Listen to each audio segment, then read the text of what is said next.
Au nom du Père et du Fils et du Saint-Esprit. Amen. Mardi 31 mars 2020, Évangile selon Saint Jean, chapitre 8, versets 21 à 30. Jésus se heurte une fois de plus à l'incompréhension et à l'incrédulité des autorités juives quant à son identité et à sa mission. En lisant ce passage, on a l'impression d'écouter un dialogue de sourds.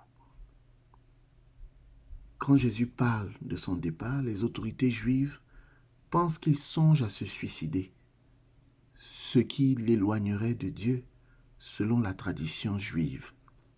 Le suicide n'est pas admis. Elle lui demande, « Toi, qui es-tu » Jésus leur répond, « Ce que je ne cesse de vous dire depuis le commencement. » Alors on perçoit ici une sorte de, je ne dirais pas de lassitude de notre Seigneur, mais plutôt d'entêtement des autorités juives qui refusent, il y a un refus manifeste de croire que Jésus est le Christ. Et c'est la situation de beaucoup de personnes aujourd'hui.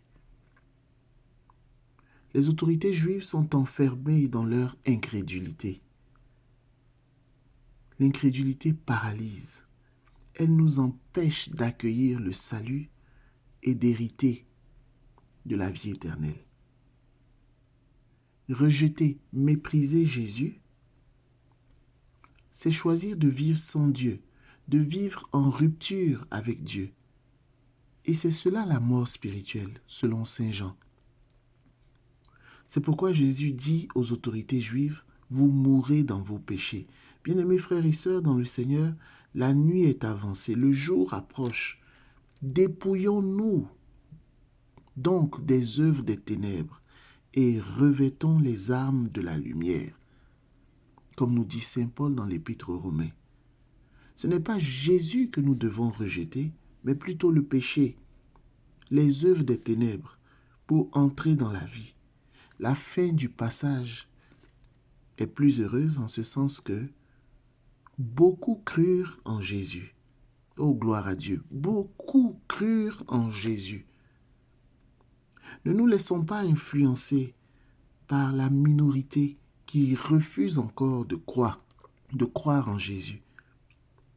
Il y a bel et bien une majorité qui continue de croire en notre Seigneur Jésus-Christ de Nazareth. Parce que Jésus continue de parler et de parcourir les rues du monde entier. Lorsque les chrétiennes et les chrétiens l'annoncent, le partagent et témoignent de sa présence dans leur vie. La nouvelle est bonne parce que beaucoup crurent. Beaucoup aujourd'hui encore choisissent de croire en Jésus, acceptent de croire en Jésus, acceptent de marcher à sa suite. Il ne faut pas perdre cela.